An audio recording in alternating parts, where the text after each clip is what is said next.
Why is it you? Where's Emma? He whispered.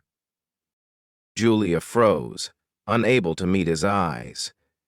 Her voice came out small, as if afraid to shatter the air that had turned solid in the room.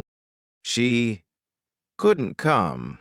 Mom asked me to come in her place, she said. A heavy, breathless silence settled between them. Kenny stared hard at the girl standing before him, the veins on his forehead throbbing, not from physical pain, but from the storm brewing in his chest. She had heard the news, yes. She cried the moment she found out about the crash. But why now, in this moment when he needed her most? Was she not here? Did she know he might never walk again? Did she think a future with a paralyzed man wasn't worth holding on to? Julia stood frozen, clutching the tray like it was the only shield between her and the piercing weight of his gaze. And then a cruel question struck him, like lightning without warning. Could it be the truth? That Emma never truly loved him? Unravel the mystery with Baobab African Tales. Subscribe and chase the truth.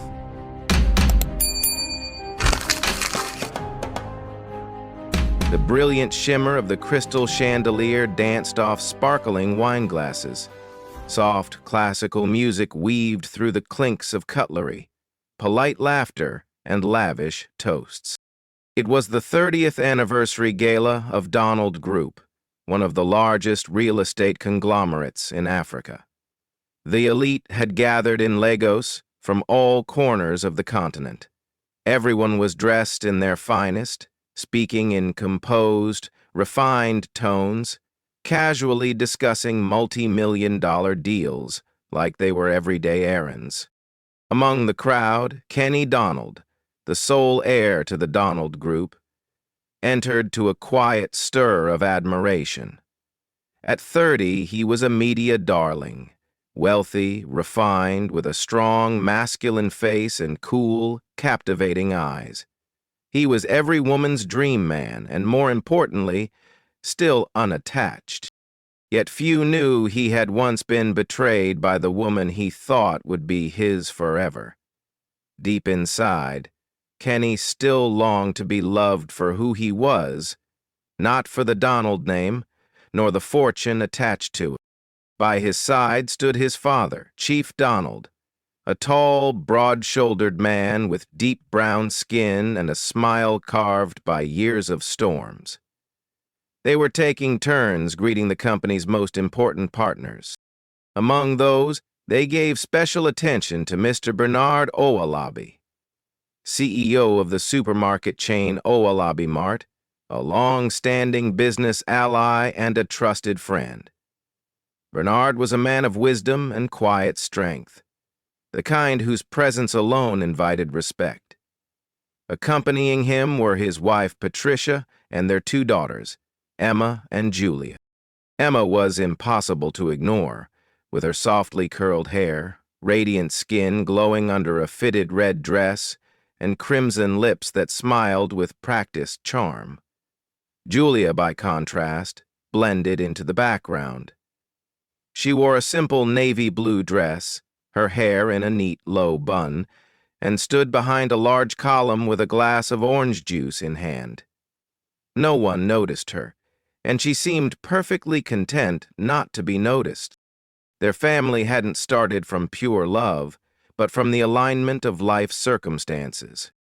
15 years ago, Bernard lost his wife to heart disease. Left alone, he raised Julia, then, just 7, a quiet, well-mannered girl who loved books. He believed, Julia's independent. She doesn't need too much fuss. Patricia, a widow with a daughter named Emma, met Bernard at a business conference. Though no longer young, she had a way with words and knew how to appear delicate enough to stir a man's protective instincts. After years of loneliness, Bernard finally opened his heart. But beneath the peaceful image they displayed to the world, Their home was a cold battlefield. Since Patricia entered the house, Julia had lived like a shadow. Patricia never saw her as a daughter. To her, Julia was the burden of the previous wife, a stain she could never scrub away. Emma was allowed everything. She was the pampered princess, always escorted to spas, taken on shopping sprees, constantly praised. Julia had nothing. "You're still sitting there after dinner," Patricia snapped one evening. "Clear the dishes, wipe the table, and scrub the downstairs toilet." Emma, meanwhile, lay lazily on the couch, twirling her hair. Worse still, Bernard had no idea. He was busy, always traveling for work. When he came home, all he saw was two happy daughters. And whenever Julia tried to speak, he'd turn to Emma, who always had a story to tell from school.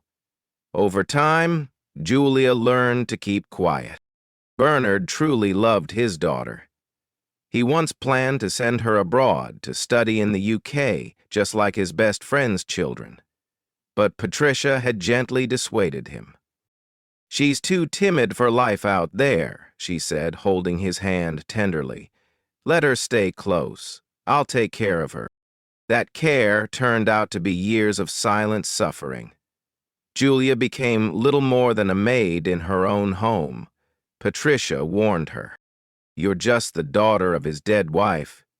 If you ever tell your father anything, I swear, I'll make your life a living hell. And even he won't be spared." To Bernard, Patricia was the perfect wife, loving her stepdaughter like her own. But behind closed doors, her gaze turned sharp. One evening, while Julia was setting the table, an older maid leaned over and whispered gently, "Are you all right, Julia?" Julia gave a small smile, her eyes slightly red. "I'm used to it, ma'am."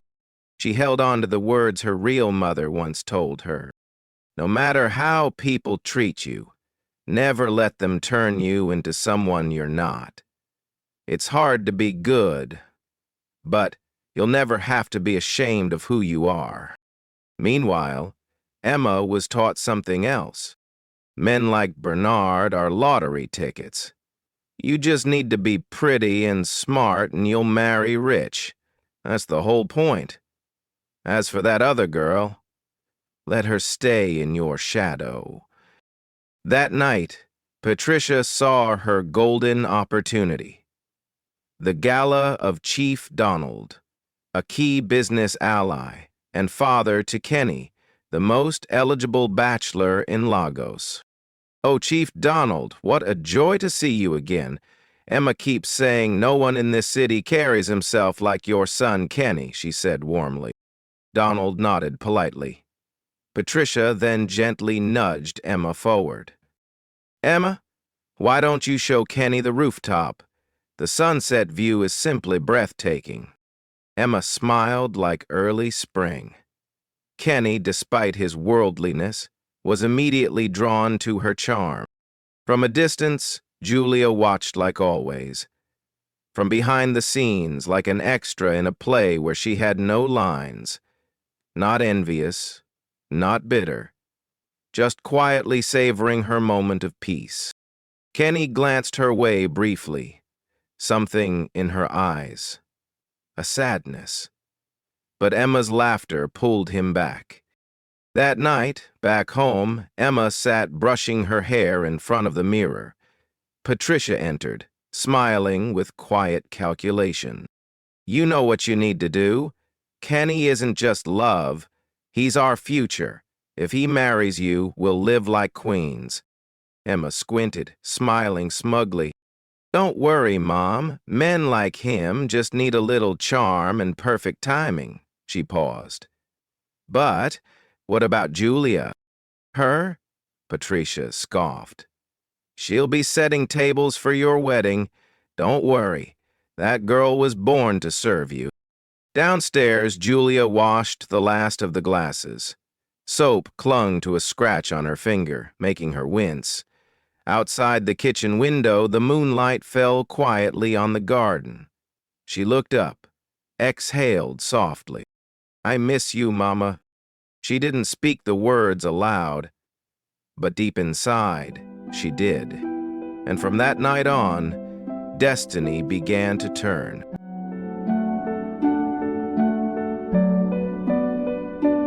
Long before that lavish gala night, Mr. Bernard and Chief Donald had, on several occasions, hinted at the idea of joining their families through marriage.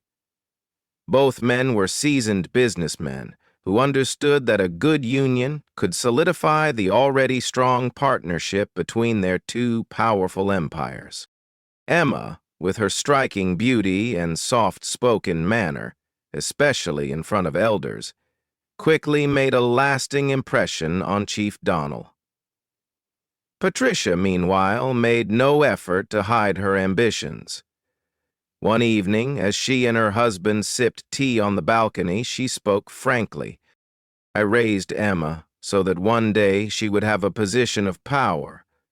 The Donalds have status, and Kenny is their only son.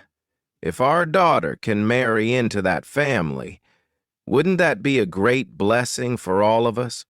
Bernard said nothing. He didn't object. Deep inside, he still saw Emma as Patricia's daughter, but she was obedient and graceful. As for Julia, ever since his first wife passed, he had unknowingly let his own daughter fade into loneliness. Patricia's clever words clouded his vision. He chose to believe that Emma truly loved Kenny. Kenny, after a few polite meetings and conversations, slowly found himself drawn to Emma's charm and poise. She had a clever sense of humor, listened with grace, and always behaved perfectly around elders. What Kenny didn't know was that every move had been carefully rehearsed, under Patricia's guidance. Smile, just enough not too wide. Tilt your head slightly when Kenny speaks. Men like to feel heard. Don't touch your phone at the dinner table. Don't talk about shopping. Show him you're the kind of woman who keeps a home. Emma followed every instruction to perfection, and Kenny, despite past wounds, began to believe he had found the right one. Meanwhile, Julia, the one who shared the same roof, who had grown up beside Emma, was entirely excluded from the picture. In every conversation, every promise, every glance exchanged between the two families, she didn't exist. She once overheard Patricia on the phone with a friend. "With Julia, girl, she's just a shadow. Whether she's there or not, no one really notices." On the evening of Kenny's first visit to their home after the gala, Emma wore a wine-red dress, high heels, and spoke with deliberate softness. Julia, as always, was in the kitchen, carrying out a tray of soup. As she passed the dining table, Kenny glanced at her briefly, like she was a server. No one introduced her. No one said she was the daughter of the house.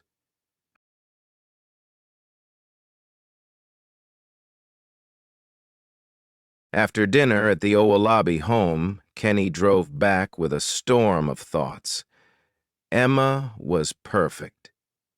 Almost too perfect. And for a man once scarred by a woman who loved him for gain, this kind of perfection felt unnatural. She always smiled at the right moment, said just the right sweet words, and constantly texted or called him, as if afraid of losing contact even for a moment. But it was exactly that perfection that made Kenny feel like he was living inside a carefully written script. Late one night, he sat across from his father, Chief Donald, in the old study filled with the scent of aged wood and warm brandy, his favorite place for honest conversations. "Dad, am I just being too paranoid?" he asked quietly. "No," the old man said. "Only those who've been hurt Know that suspicion is part of love. Chief Donald leaned back, eyes deep with memory. He told the story of a dear friend who lost everything because he trusted the wrong person. Then, with a slow, measured voice, he added, "Real love doesn't show when someone is strong. It reveals itself when they're weak, stripped bare, when there's nothing left to offer but themselves." Kenny lifted his head. There was something in his father's tone, something deeper than words. The next morning, a bold plan took shape. With the help of his personal doctor and a longtime friend on the emergency medical team, Kenny staged a car accident on his way home. The scene was perfectly executed. Fake blood, a neck brace, sirens wailing. Emma screamed in panic and collapsed in tears. The doctor declared, "Spinal trauma. He may never walk again." Emma broke down. She cried uncontrollably, holding Kenny's cold hand, sobbing like her world had shattered. She stayed by his side the first 2 days, never leaving his bedside. But by the third day, when no one else was around, her eyes began to change. Not with the fear of losing him, but with the dread of being tied to a man who may never walk again. Inside a private room, Emma shut the door and sat facing her mother, her expression distraught. "Mama, what if he really can't walk again? How am I supposed to spend my life taking care of a man stuck in bed?" Patricia wasn't shocked. She took a slow sip of tea, eyes cold, and replied, "We're not bad people, we're just realistic. You have your whole life ahead of you. Let Julia take care of him. She's obedient, knows her place. You just pretend to be heartbroken for a while, then slowly pull away." Emma hesitated. "But Dad, and everyone in the family..." Patricia placed a firm hand on her daughters. "When men are sick, any woman can care for them. But for women, life doesn't wait. If you don't move fast, someone else will steal your future. As for that girl, she was born to serve. She's used to suffering. If you don't marry him, no one will blame you. But if she does it, people will call it her good fortune." Without delay, Patricia summoned Julia into the living room. Her tone was cold and commanding. "You'll take care of Kenny. He's yours now. Don't act clueless. A girl who scrubs floors and washes dishes should have no trouble caring for a man who can't move." Julia bowed her head. She didn't argue. She didn't cry. She didn't refuse. But when she returned to her room alone, she stood a long time before the mirror, staring at the girl reflected back at her. Pale face, simple braids, eyes that held nothing but quiet emptiness.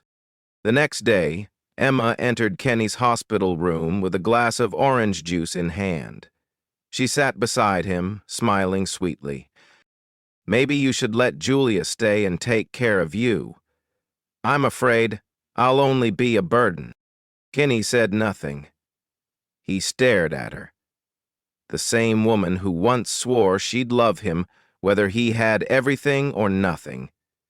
She turned away, gently closing the door behind her. At that same moment, just outside, Julia stood in the hallway holding a tray of hot porridge. Her hand had just reached the door handle when she froze. She had heard everything. She said nothing, only walked in quietly, placed the tray down, and gently wiped Kenny's forehead with a warm cloth. Kenny looked up at her, his voice hoarse. "Hey, why are you doing this?" Julia replied softly, "Because I don't want anyone in this world to ever feel like they have no one." That simple sentence struck something deep within Kenny. A cold draft blew through the hallway, carrying with it the chill of a truth now uncovered.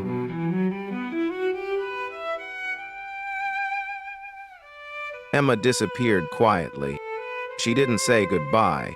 There was no letter. Just one vague sentence. I'm tired. I need time to think. But everyone knew she wasn't coming back. From that day on, the hospital room became the only place Julia entered each morning, and the last place she left at night. Her mornings began with the gentle aroma of chicken porridge floating through the misty air. She opened the door quietly, placing the breakfast tray on the table beside the bed. Kenny lay still, eyes barely open, pretending to be asleep. He was used to her soft footsteps by now, used to the way she greeted each morning with a smile instead of words. Julia helped him sit up, propping his back with 2 large pillows. Not a single complaint. She blew on each spoonful of porridge to cool it, then fed him carefully. It's a bit thin today, she said softly. I thought it might be easier to swallow. Kenny only nodded. But in his heart, it warmed him more than all the medicines he was taking. Sometimes, Julia would sit beside his bed and read aloud. Her voice was light, soft, like morning mist.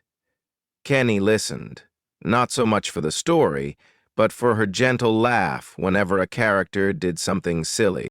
She often shared childhood memories, little things, like the time she fell from a guava tree while picking fruit, or how her stepmother punished her once for singing in the kitchen.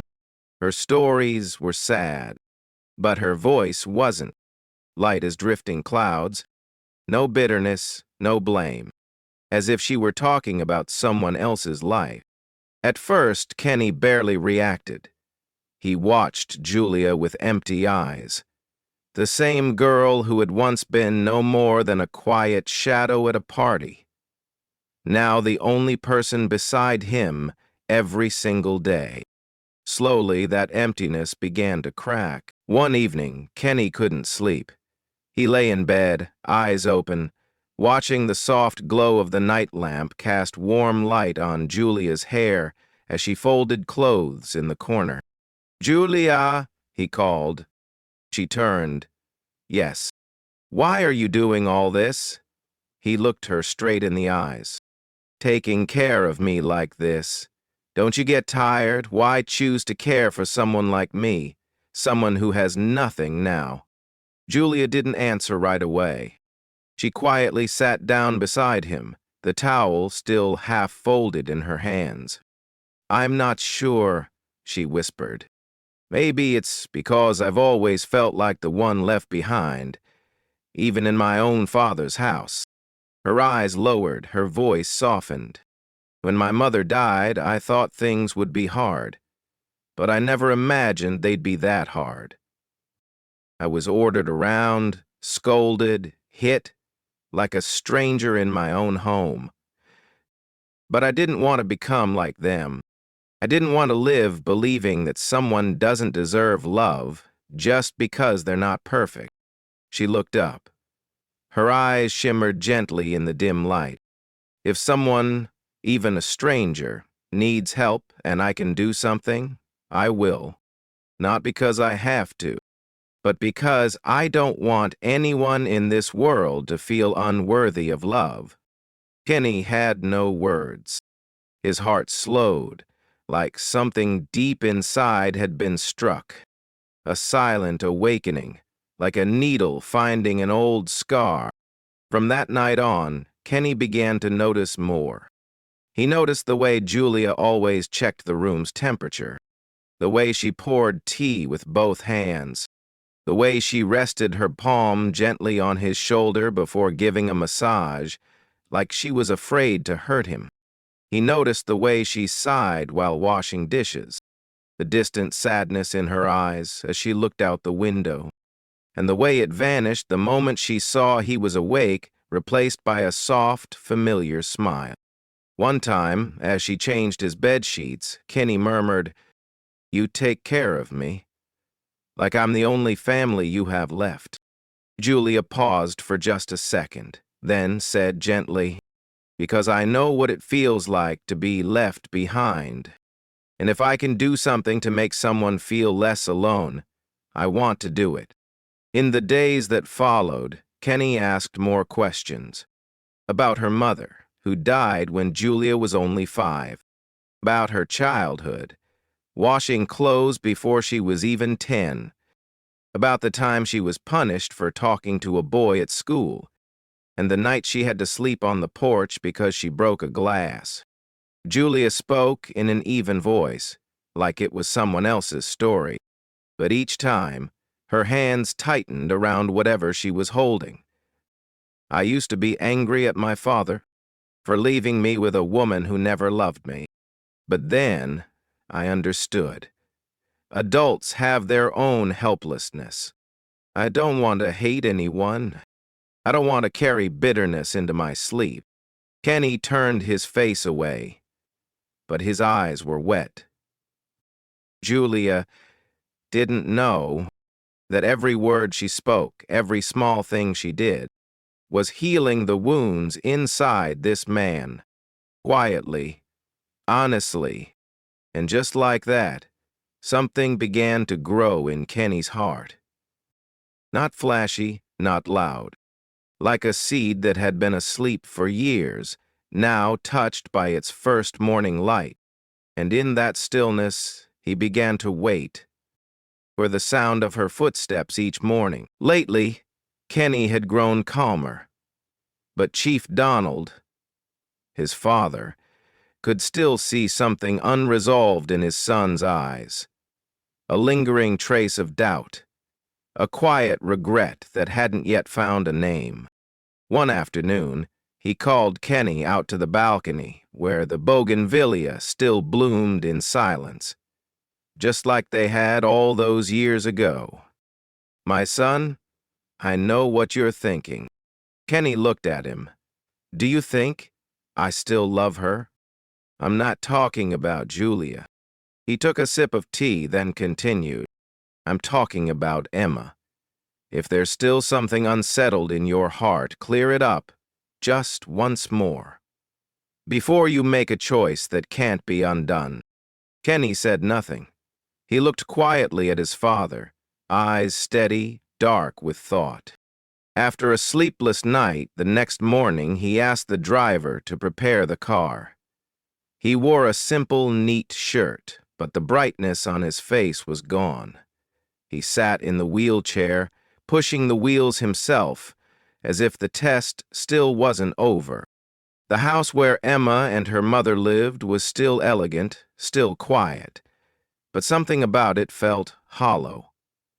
When the gate opened, Emma stepped out in a silk nightgown, no makeup, still beautiful but cold, still carrying the air of a bride that never was. "Kenny, what are you doing here?" Her voice was half delight, half disbelief. Kenny gave a faint smile. "To ask you one final question." Emma stood still, her hand gripping the doorframe. "If I really love you, would you still want to marry me? I might never be the man I used to be, the partner you once imagined. Do you still say yes?" The air went still. Emma looked at her parents, then back at Kenny. Her confusion showed plainly on her face. She dodged his question with another of her own. "You still haven't recovered?" Kenny nodded. "Not yet. The doctors say I might. Someday. But when? No one knows." Emma bit her lip and looked away from his eyes. "I'm sorry. I didn't expect it to turn out this way. I'm still young. I have so much life ahead. Silence fell. The wind outside rustled a few dry leaves. Emma lowered her head and stepped back. She didn't answer directly, but her eyes spoke louder than words. After a pause, she finally whispered, voice trembling, "I'm sorry. I can't marry someone who's disabled." The words trailed off. She turned away, hiding a tear. Kenny said nothing more. He nodded once and turned his wheelchair back toward the gate. He rolled away, slowly, steadily. No tears, no anger, because now he knew the answer. And this time, there was no pain, only a quiet relief, like laying down a stone he had carried in his heart for far too long. That night, he sat alone in the study for a long time. On the table before him was a small box, simple and wrapped in an old piece of velvet. A gift he had prepared weeks ago, but never had the chance to give. He opened it. Inside was a slender silver ring, its tiny diamond catching the light with a soft, honest glimmer. To him, it wasn't luxury, but it was the one thing he truly wanted to give to the woman who quietly changed his life. Out there, many had praised him when he was wealthy. Many women had smiled when they heard he was Chief Donald's only son, but only one stayed when he had nothing. No money, no strength, no promises. Julia, the quiet girl who never left, the one who never asked what he needed. She simply did what she could. She once said, "I don't want anyone in this world to feel unworthy of love." And Kenny had never forgotten those words. That evening, he asked her to join him for dinner, not in his room, but out in the garden, where the breeze stirred through the bougainvillea vines. Julia still cooked the same simple meal, braised fish, vegetable soup, and a bit of fruit for dessert. After dinner, she stood up, as she always did, ready to clear the table. But this time, Kenny spoke. "Julia, can you stay a little longer?" She turned, a bit surprised. For the first time in weeks, he looked at her as if she were the only thing in his world. Kenny slowly took the small box from his pocket and opened it. "I know this ring isn't expensive, and this proposal, it isn't grand. There are no fireworks, no music. But," he took a breath, "you stayed with me when I had nothing left to give. And now, everything I have left, every piece of me, I want to give to you." Julia froze. The tears came before she even realized. Not because of the ring, but because someone like him had finally seen her. Kenny continued, his voice gentle. "I can't promise you'll never cry, but I promise I'll always be the one wiping your tears." Julia laughed through her sobs, nodding, trembling. "I never dreamed of marrying anyone, but if it's you, then I'm ready to believe in happiness." In the quiet warmth of the night, no spotlight, no audience, just two hearts that had finally found each other.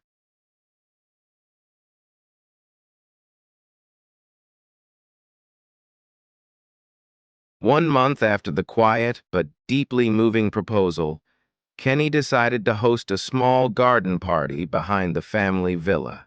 Just a few close relatives, trusted friends, and, of course, Julia. It was a warm gathering, no extravagance, no noise. As candles flickered under strings of soft lights, Kenny stood up to toast. Then, turning to Julia, his eyes lit up with gentle certainty. He stood up, steadily, and took her hand without hesitation. "Kenny, you can walk? Since when?" Julia's voice trembled, her eyes wide, lips shaking. Kenny replied, voice low but clear. "I was never paralyzed. It was all a test, to see who truly cared and who only loved what surrounded me." Julia's tears fell, not from anger, but from something deeper, something she never dared to hope for. That real love could reach someone like her. And the one who gave me that answer was you, Julia. News of Kenny's sudden recovery spread quickly. In an upscale cafe downtown, Emma heard about it from a friend who had been at the party. She froze. The glass slipped from her hand, shattering on the tiled floor. Without a word, she rushed out, caught a taxi, and headed home. No, no, this can't be real, she whispered, heart racing. Minutes later, her mother Patricia received the same news from an old friend. They looked at each other, panic flashing in their eyes. They had lost a chance that would never come again. The following night, chaos erupted outside Kenny's villa. Emma and her mother stood at the gate, pounding on it, crying and begging. Kenny, please, I'm sorry. I was misled. It was my mother's idea. I still love you. Don't marry that girl. She dropped to her knees, her legs scraped and bleeding, hands clutching the cold iron bars. Inside, Julia stood quietly by the curtain, her face calm, untouched by emotion. Not because she was triumphant, but because she had cried in silence for too many years. And now, the tears of the woman who once belittled her no longer stirred her heart. Chief Donald stepped beside his son. You don't need to say a word. Today's silence is the clearest answer. Denied forgiveness, Emma and her mother lashed out. Days later, headlines flooded gossip sites and social media. Kenny, the young billionaire accused, of abandoning his pregnant girlfriend. Beneath the bold title were doctored images, followed by venomous comments. Rich men never take responsibility. Another spoiled heir denying his unborn child. Kenny's company began receiving angry calls. Some shareholders demanded answers. Employees were anxious. Even Chief Donald's reputation took a hit. But neither Kenny nor his father responded publicly. Instead, they quietly gathered evidence. Voice recordings, video clips from the garden party, text messages Emma had sent to Julia, and a string of emails between Patricia and her private lawyer discussing how to trap Kenny with a fabricated pregnancy. When the thick file reached Mr. Bernard, he froze. The man who once prided himself on reading people now felt like a blow had landed straight to his chest. He sat in his study for hours, silent. Finally, he called Patricia and Emma in. Do you have any idea what you've done? He placed a heavy hand on the file. Patricia hesitated. Emma lowered her head, silent for the first time. You didn't just embarrass me in front of my partners. You made me lose faith in human decency. Bernard, I was only trying to protect my daughter. No, he said firmly. You weren't protecting her. You were using her to reach higher, to marry into wealth, to live like royalty. And I was just the name you used to enjoy that life. He placed signed divorce papers on the table. I've forgiven enough. Patricia broke down. Emma collapsed at her stepfather's feet, begging in vain. Life after the divorce was not kind. There were no more Bernard's bank accounts, no more villa, no chauffeur.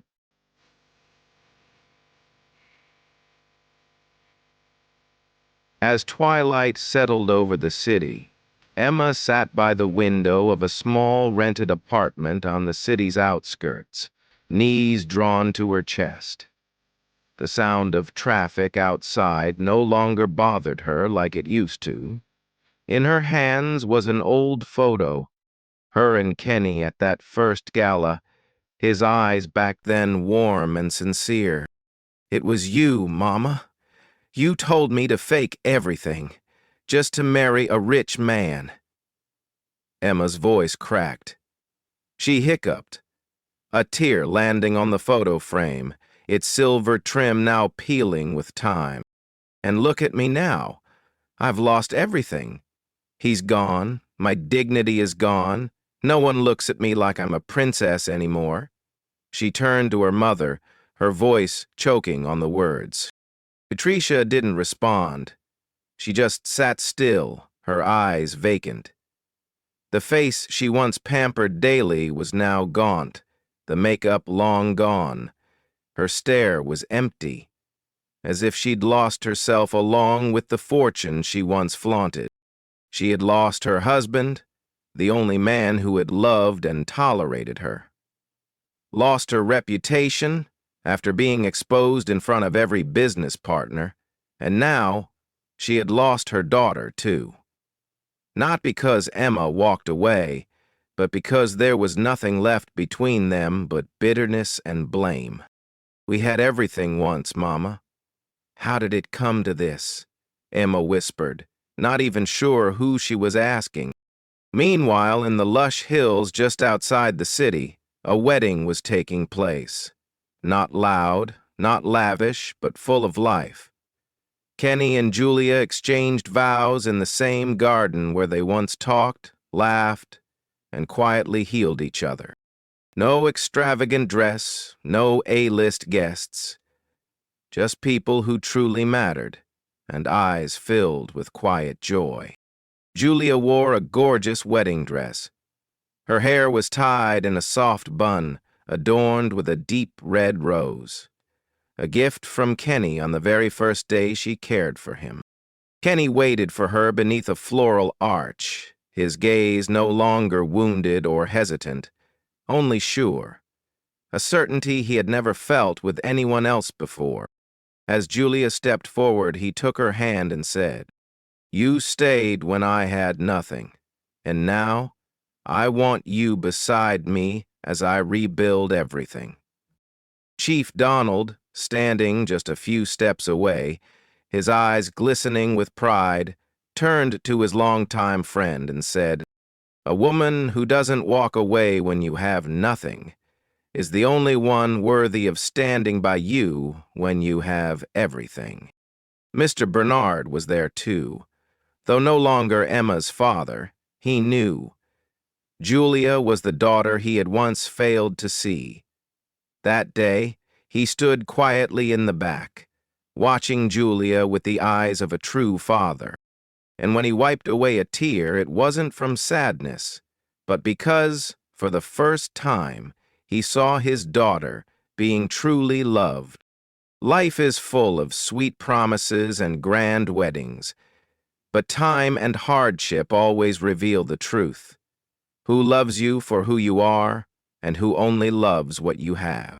Kenny had once possessed everything, then pretended to lose it all, just to discover this. The person who deserves to walk through life with you isn't the one who says the right things, but the one who stays when there's nothing left to stay for. Emma stood for those who chase illusions and status.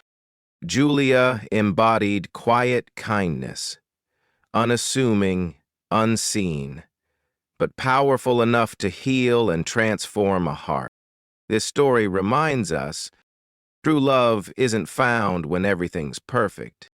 It's found in the one who still reaches for your hand when you have nothing left to offer.